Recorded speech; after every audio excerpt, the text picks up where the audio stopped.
Help support the show by joining the Patreon or becoming a YouTube member. Also, hit that like button and subscribe if you want more Browns-focused content.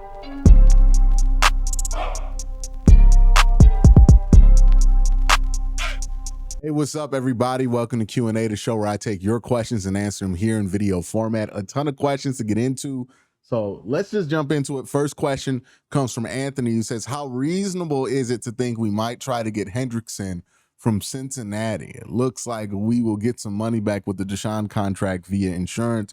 Thank you for keeping up the vids. So the important thing to remember whenever you hear about Deshaun Watson insurance is, one, it's not guaranteed how much money the Browns get back on insurance. We actually don't know how much money is going to come back on insurance, and that money will be relief for the 2026 season, not the 2025 season. So if you were here to go out and trade for Trey Hendrickson, you're still going to have to worry about whatever his cap hit is going to be this upcoming season. And then maybe the cap relief helps you out in 2026. The reason I don't think it is a realistic shot of happening, or this has no realistic shot of happening, is simple. Getting Trey Hendrickson just doesn't make sense for where the Cleveland Browns timeline is. The Browns are quarterbackless. If they had a quarterback, if Deshaun Watson had worked out, I think Trey Hendrickson would be on the table. But that's not going to be the case. And you have to imagine Cincinnati's going to make you pay an arm and a leg for Trey Hendrickson. So you're not going to get a fair price. We know Andrew Berry more often than not does not move on a trade unless he feels like he's getting fair value. I find that hard to come by when it comes to Cincinnati, giving you fair value there, right? They're not just going to give him away. I just don't see a world where that makes sense, where the Browns would need Trey more than Cincinnati. It just, the timelines don't match up simply because the Browns just aren't in a position where they're trying to win a Super Bowl this upcoming season. They're trying to figure out some big questions on their roster right now. And because that's the case, I don't think bringing in somebody like Trey Hendrickson makes any sense for the Cleveland Browns. Next question comes from Aaron, who says, interested on your thoughts on defensive line play with Miles, Graham, Hall, McGuire, and Wright. Do you think Miles will be back to Defensive Player of the Year contention, or will he not win enough games for him to win? I think in order to win Defensive Player of the Year, there is a political game you have to play, and part of that political game is you have to be one of the more interesting stories of the year. Now, that doesn't mean that you hit a certain win-loss number, but it does mean that your team is a relevant team in the NFL news cycle and an interesting team in the NFL's news cycle. If you look at who's ever won Defensive Player of the Year, they're usually going to be on relevant teams that people are talking about. You don't got to get a certain win total, but you got to be interesting. I don't know if the Browns go from 3 to 8 wins, if that's going to be an interesting enough story to get national attention. Now, and I hate to like single them out, right? Because this is just the truth of what it is with Shador. Let's say Shador, who has a large media following behind him, and it is one of the biggest stories in the NFL right now, plays really good for the Browns, but the Browns still only win 8 games.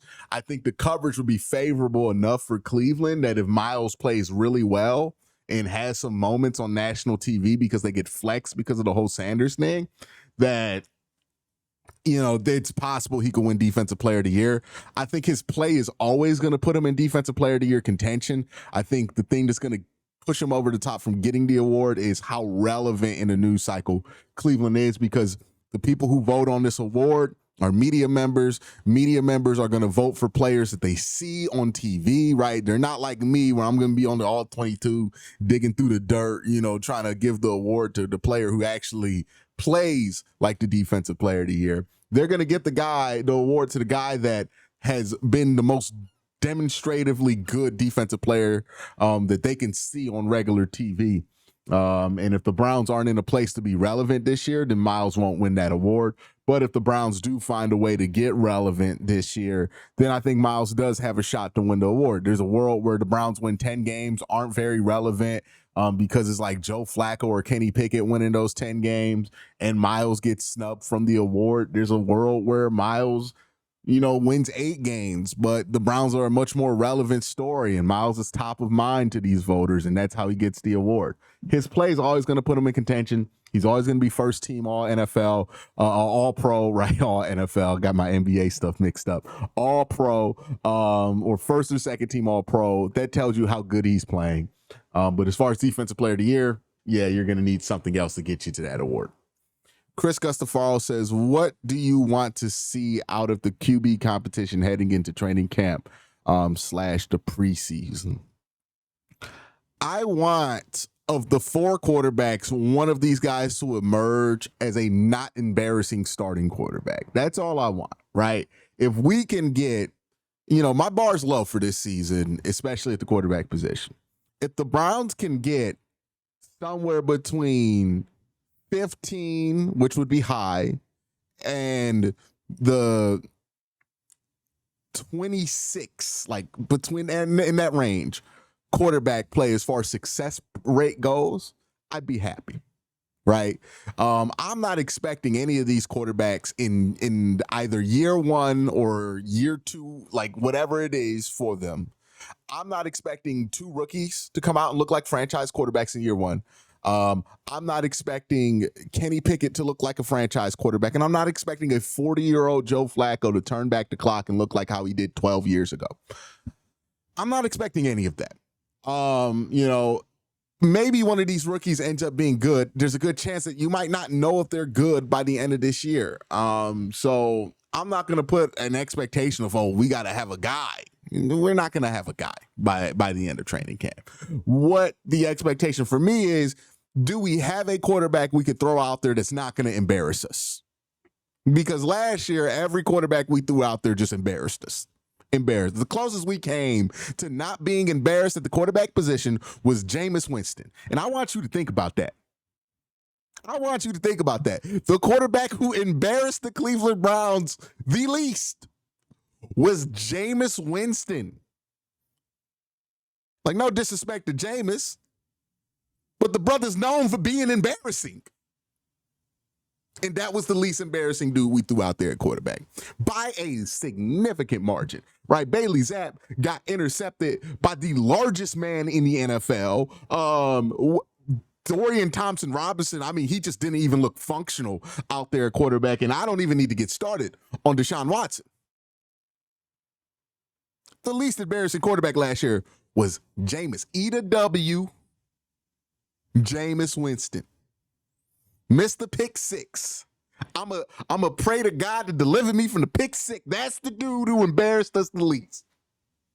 So yeah, if we just don't have a quarterback who does not embarrass us on the field, that would be a huge step up. I don't know what to tell you. It was really bad last year. I don't think we have quantified how bad it is. Jameis Winston was the best quarterback we had last year, and that brother's going to be third string of cut from the New York Giants quarterback room.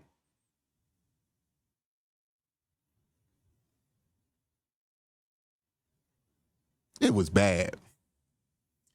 Oh, it was bad. So if we could just not be embarrassed, I'd be happy. You call it a low bar. It's a low bar type of year, brother. Just is what it is. Is what it is. This season is about building towards other seasons, not necessarily about what the result is going to be this year. I've accepted that. If we get a playoff run out of it, awesome. I think this team is talented enough to where they could surprise us, but I'm going to be surprised. I'm not going to expect them to surprise us. That's wild.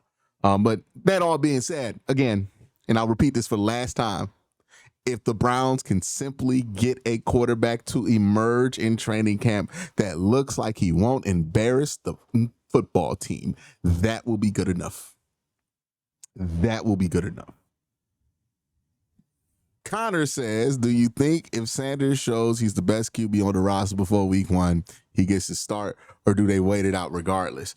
It depends on how much he is demonstrated. Like if Shedeur Sanders is undeniably the best quarterback on the Cleveland Browns by the time we get to week 1, he will absolutely 100% start. Like if this is a Russell Wilson preseason situation, if this is a Dak Prescott preseason situation where he is clear cut the best quarterback on the roster, there's no debate about it, then yes, he will start week 1. If there is any question about it, if it's not undeniable, he will start the year on the bench, probably inactive. So that's kind of how that works. If he's undeniable, he will start. The Browns have no reason not to start him, right? It's not like Joe Flacco keeping you from starting anybody. It's not like Kenny Pickett keeping you from starting anybody. You had to make no promises to those two individuals in order to get them here. And Dylan Gabriel ain't stopping you from starting anybody either, right? So, if Shedeur is undeniable, he will start. And that same thing goes for Dylan Gabriel. Dylan Gabriel goes through training camp, preseason, and it looks like a Dak Russell Wilson situation. He will start week 1. Like if it's undeniable, one of the rookies will start, and the Browns would rather be in that position to start Joe Flacco or start Kenny Pickett, especially Kenny Pickett. Maybe that's just my bias showing up with the Kenny Pickett thing, but yeah, I think the Browns want to start one of these rookie quarterbacks eventually. And if they show so much that they could play week 1, then go ahead and do it, right? That would make everybody feel a lot better about this season. And have something to look forward to. So yeah, why not? Sad says, hey Q, love the work as always. I just don't understand how we get good in-game looks at all these quarterbacks before we hit next year's offseason with the opportunity to take another swing at quarterback. So many questions. How likely is it that we see all of them? How does the amount we get to see from them differ before we know what we need to make an educated move with our 2 firsts in next year's draft? Is there any chance that either Shedeur or Dylan don't need time at all? And where does that leave us? I just don't think they have a plan, how they plan on puzzling this one out in 17 games. Q, help me out. Well, here's the first piece. It's not 4 quarterbacks that they're going to be evaluating, right? They'll do their evaluation on Kenny Pickett before the season starts. And if they decide to keep him on the roster, decide to trade him, they'll make that decision when the time comes. Joe Flacco, you don't really need to see what's up with Joe Flacco. Factor out Joe Flacco in any evaluation here. The Browns don't need to evaluate Joe Flacco. He is what he is, and there's not really much of a future there. And the reason there's not much of a future there is because the brother's 41 years old. Well, the man is 41 years old or 40 years old. So Joe Flacco, you don't have to really evaluate him. He won't take that many snaps up. As far as Kenny Pickett, Dylan Gabriel, and Shedeur Sanders is concerned, more than likely, if the rookies look good right in camp, you're probably not going to need Kenny Pickett on the roster. So then you move Kenny Pickett, and then you're just about evaluating Dylan Gabriel and Shedeur Sanders. Joe Flacco is not going to play the whole year. The plan isn't for Joe Flacco to play the whole year.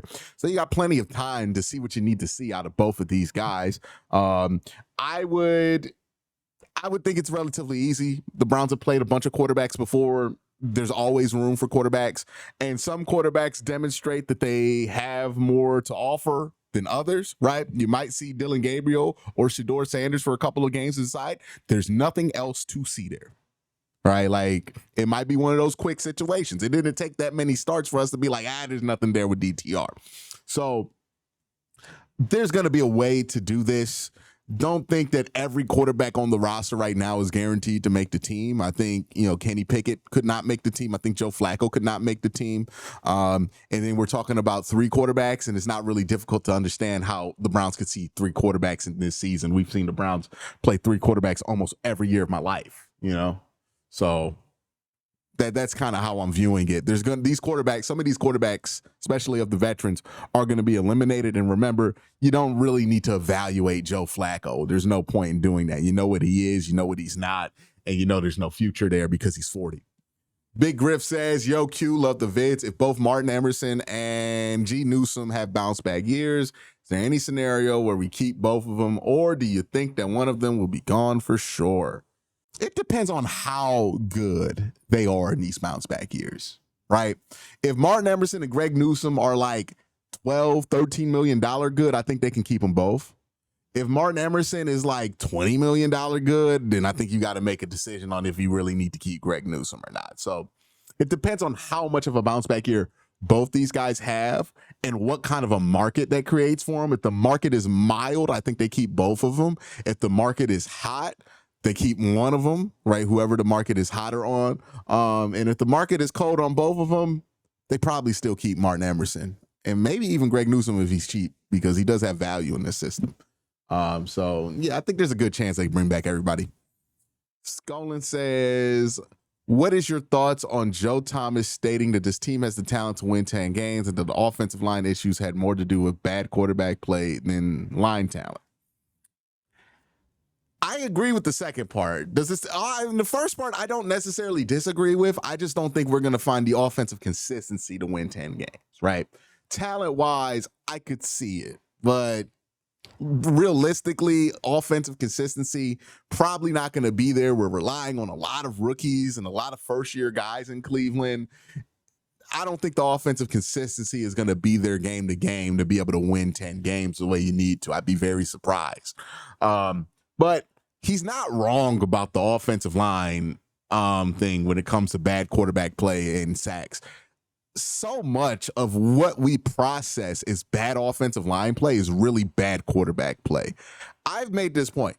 Go look at quarterbacks who get sacked a ton. And people always bitch and moan about their offensive lines, right? We did this with Deshaun Watson. People complained about Deshaun Watson's offensive lines in Texas, right? And in Houston all the time.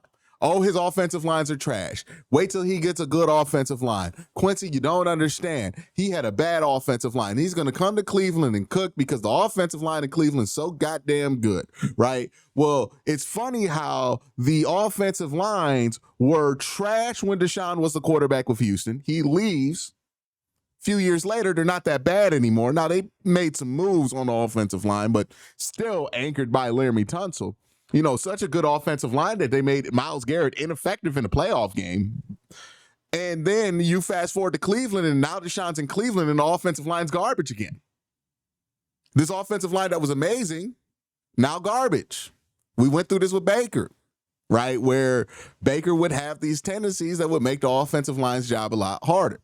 A lot of what we process as offensive line issues has more to do with quarterback than it has to do with the offensive line.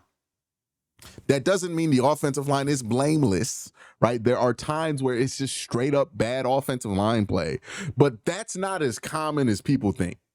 What's more common, especially over the last few years, when it comes to the offensive line play, is either like massive injuries have riddled the offensive line to a point to where it's not really the Browns offensive line that we're familiar with, right? Where the Browns are, -3 people at tackle, -2 people at guard, really just beaten down. That's usually what happens when the offensive line play is poor. And then the another part that usually happens when the offensive line play is poor is Deshaun Watson and whoever's in there at quarterback, DTR, are just not making the offensive line's job easy, making their life more difficult and creating additional lanes for pass rushers to get by them. A lot of stuff about the offensive line, like sacks, that we use to judge offensive linemen, really quarterback stats, in my opinion. Go look at the sack leaders. Like Baker Mayfield took a ton of sacks in Cleveland. He goes to Tampa Bay, really good offensive line, still takes a ton of sacks. Deshaun Watson took a ton of sacks in Houston. People blame that on his offensive line. Comes to Cleveland, has a good offensive line. Some people say the best offensive line he's ever had. Still takes a ton of sacks. Makes the offensive line not look good. Then Jameis Winston walk in there, all of a sudden, our tackles don't look as bad. A lot of the offensive line stuff has to do with who's playing quarterback, right? That's just what it is. Like Cincinnati, another example. Can't seem to get a good offensive line under their belts. It has a lot to do with Joe Burrow, because Joe Burrow plays a style that makes his offensive line's life difficult. And that's why it always seems like his O-line struggles. Same thing with Patrick Mahomes. Like, I'm just saying. A lot of shit got to do with the quarterback position. Doesn't excuse offensive linemen for bad play, right? Jed Wills is not back here for a reason. But a lot of times people go online, they complain about the offensive line. Really, I'm looking at the quarterback and wondering, why was the ball not out? Why was there not an answer, right? 5 guys on the offensive line are not going to be able to hold back 7 guys on the blitz. That's the quarterback's responsibility to throw over the blitz and get the ball to the open man, right? Sometimes the quarterback's responsibility is to slide the protection into the right place, and the quarterback doesn't do a good job of that. Sometimes the quarterback's job is simply just to be at the right landmark in the pocket so your tackle has a chance against whatever edge rusher they're up against, but the quarterback takes a couple extra steps, makes the angle too wide for the tackle to stop him. A lot of this has to do with quarterback play. Like, Joe Thomas is one of the greatest tackles of all time, and the reason he's one of the greatest tackles of all time is because he never had a good quarterback in there, and he still had the numbers that he had. Like, understand, that's why Joe is the GOAT, right? Like, one of the greatest, if not the greatest, left tackles ever, because he was able to do what he did statistically, be dominant with quarterback play that, quite frankly, was poor to erratic. That's why people, especially people in the know, consider Joe to be one of the GOATs, because that's difficult. Like, when you're just meeting your quarterback and you're having to block their blind side, that's difficult. And Joe had to block for every style of quarterback, every level of quarterback. He never blocked for a good quarterback, but like every level of bad quarterback you can find and in between, right? Like, Joe has had to deal with that. He never had his life being made easy, and that's why Joe is one of the greatest left tackles of all time, and why we'll never have a left tackle in Cleveland as good as Joe Thomas, because what he was asked to do was ridiculous. And the reason it was ridiculous wasn't because he didn't have good players next to him. It was ridiculous because the quarterbacks he got asked to block for. Like, again, you go back and look, and I know I'm kind of ranting on this one, but I really want to make this point home. Go back and look at the Browns offensive line in 2014. It was one of the most amazing offensive lines you'll ever see. It's like Alex Mack. It's like Joe Thomas, it's Mitchell Schwartz. It's like 3 of the best players at their position of their era on that offensive line. John Greco was really solid. I can't believe Joe Bitonio was the left guard of that. Like, think about that. Like, those are guys who, if they inducted interior offensive linemen at a high rate into the Hall of Fame, like, these guys would have an argument. That's what the Browns had. And there were times where we thought the Browns offensive line was bad when Johnny Manziel played quarterback for them, because Johnny Manziel didn't do shit to make the Lions' life easier and still got sacked behind that offensive line. Like, if Johnny Manziel can ruin a Hall of Fame offensive line like that, then any quarterback can ruin any offensive line, right? It's about how you play. That's the point I'm making. Quarterback play, it matters. It doesn't make your offensive line irrelevant. Obviously, that Browns team was still able to get to 7 wins with Brian Hoyer and Johnny Manziel as their quarterbacks, but it does a lot. Quarterback play does a lot to help the O-line. So Joe's right on that. Go Bucks and Browns says, do you think we give too much hype to these rookie quarterbacks, or have they been undervalued by the league? Gabriel went in the 3rd for a reason. Sanders had 1st and 2nd grades, but fell to the 5th because he didn't take the draft process seriously. QBs selected at this range are usually backup camp arms at best. I don't want to hype myself up until we see them actually play against competition. Am I wrong for being? No, you're not wrong. You're absolutely right for being cautious about this. We really, like, even if these guys hit, let's say Shedeur Sanders or Dylan Gabriel hits, the odds are they're going to probably have a pretty mediocre rookie year. I think a couple of things have happened that have really altered how people view the quarterback position, and it's been for the worse. CJ Stroud, Jaden Daniels, and Brock Purdy having really good year ones has kind of broke people's brains, and they think that, like, if a quarterback doesn't show something Pro Bowl level immediately, that guy's not going to be good. Well, that's not the case. I've already heard people call Caleb Williams a bust, when Caleb Williams' stat line is actually pretty solid for a rookie, right? I've heard people call Drake May a bust. It's year 1, man. Like, some quarterbacks, it takes 3 years to really know what you're going to get out of them. So no, I don't expect any of these guys to just hit the ground running. I'm willing to be surprised by one of them, but the expectation cannot be that these guys are going to start week 1 and be dominant and be Pro Bowlers and help the Browns get to the playoffs. That is completely unrealistic, and we're not even at the point to where we can consider that a real expectation. So I do agree with you. There are some people who are treating this like we drafted Jaden Daniels and Joe Burrow in the 3rd and 5th round, and that's just simply not the case. And even if it was Joe Burrow or Jaden Daniels that you drafted, you still got to be cautious about year one because it's not guaranteed to go well. Gert says, is Mason Graham country strong? It doesn't look like he hits the gym with his impairments. His game tape is good. He could get better with more core strength training. Sir. You think somebody just dominates Ohio State's offensive line without doing some core strength training? Like, seriously, like, think about, and I'm not trying to be an asshole, but I got to bring this up, right? You brought up that his tape is really good. Well, if his tape is really good, but his body doesn't look like the most amazing, maybe the assumption isn't that he's not working out. Maybe the assumption is, well, he just got a different type of build. And that happens all the time, especially at the 3-tech position. Like, what, you want this guy to look like fucking Myles Garrett? Like, are you serious? Like, I don't know what the expectation is for Mason Graham. The idea that he doesn't hit the gym is crazy. Like, he's a professional football player, one of the most dominant 3-techs in all of college football last year. You think that guy's not lifting weights? He put Jonah Mahim on his stomach. This guy don't lift weights. He has a good bull rush. He clearly lifts weights. He just got one of them body types where it don't look like it. This is the same stupid stuff that people are obsessed with doing over guys like Nikola Jokic, right? Where people are like, oh, well, he's not built super. He doesn't have 2% body fat. So is he really a great athlete? Like, I would want Jokic on my basketball team, right?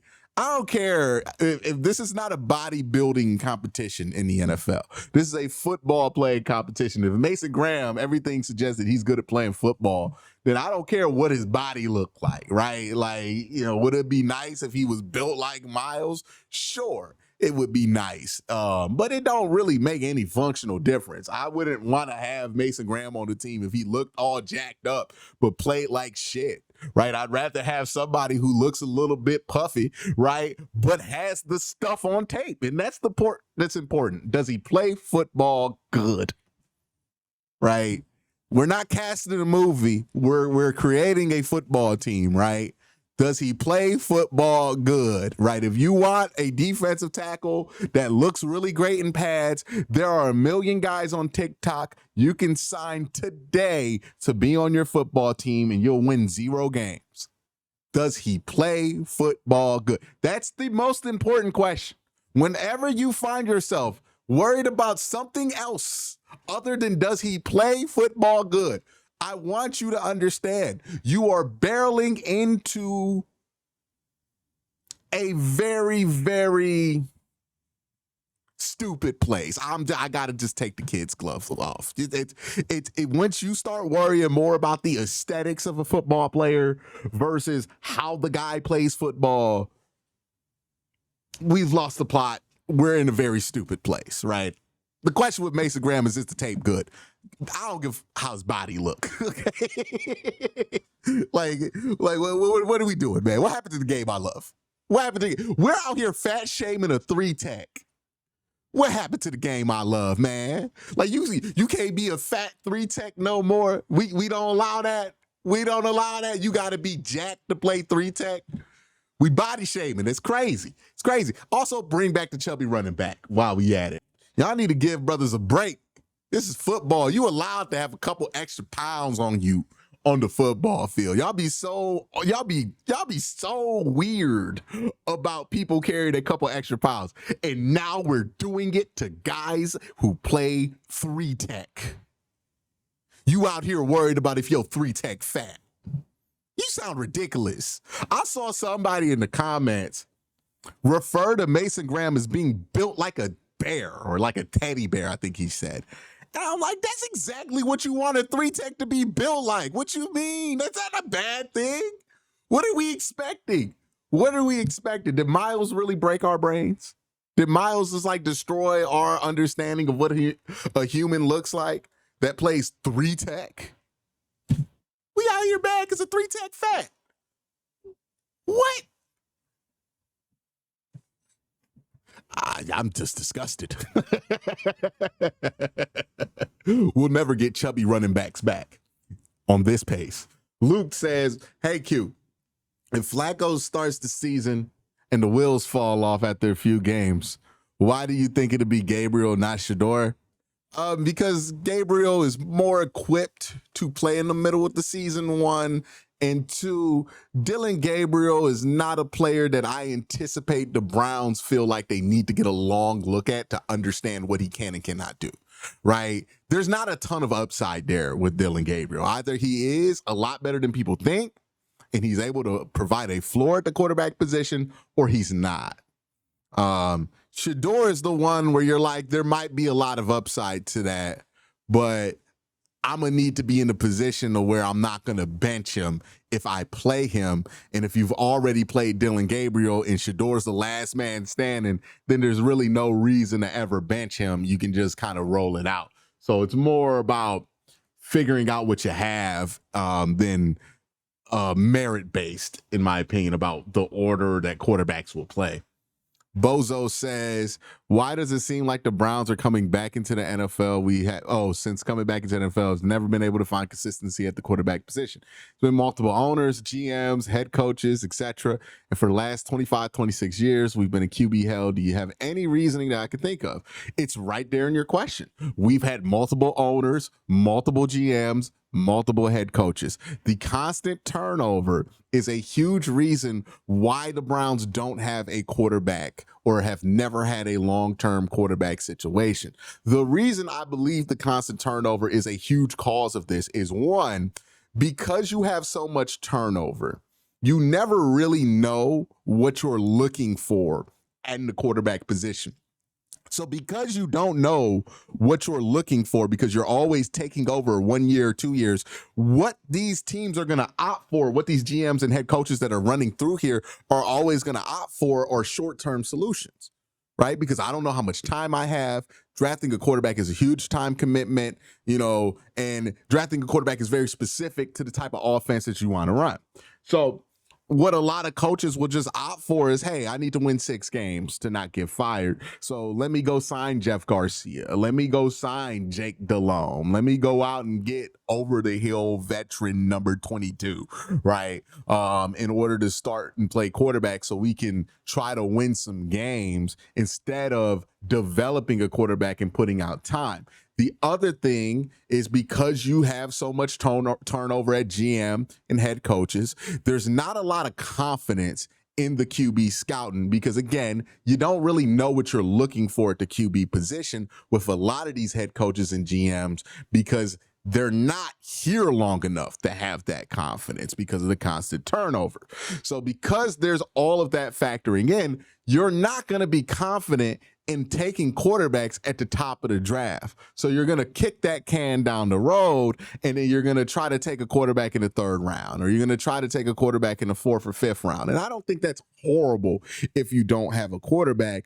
But when you compound that with the fact that you're always firing a GM, always firing a head coach, always drafting quarterbacks in the 3rd round, right? You never get to a point to where you like a guy in the 1st round and you just take a guy in the 1st round. You're always either panic signing a veteran or panic drafting somebody or panic drafting somebody in the 3rd round, and you kind of end up where the Cleveland Browns are at.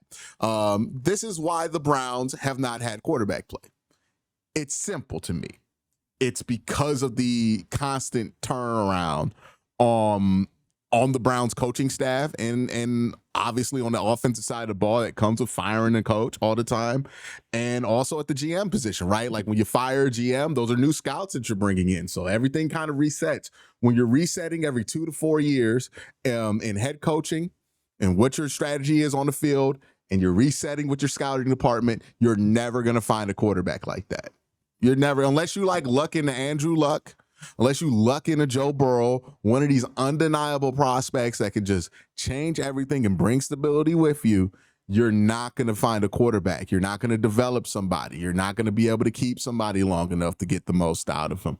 And that's why the Browns have been the way that they've been with quarterback for the last 25, 26 years. As painful as the last, 4 years has been at the quarterback position, we've seen in the last 4 years, like 3 of the top seasons in Cleveland Browns quarterback history since coming back in 1999, since Kevin has got here. And I think a lot of that has to do with the fact that we just got more stability. Like, that's just what that is. And that's why I'm a lot more confident in the Browns this go around to be able to figure out the quarterback position when they do take a real swing at it, right? A first round pick than I have been in years past, because there is enough here to suggest that they actually have the time and stability to develop a prospect that they decide is worth taking early in the first round. That's my reasoning. It's been my reasoning for a very long time. Stability has cost us quarterback time in and time out in Cleveland, and it will continue to cost us quarterback if we don't manage to commit to some stability in this. That's my answers for the questions today. Y'all have a great day. Have an even better night. Peace.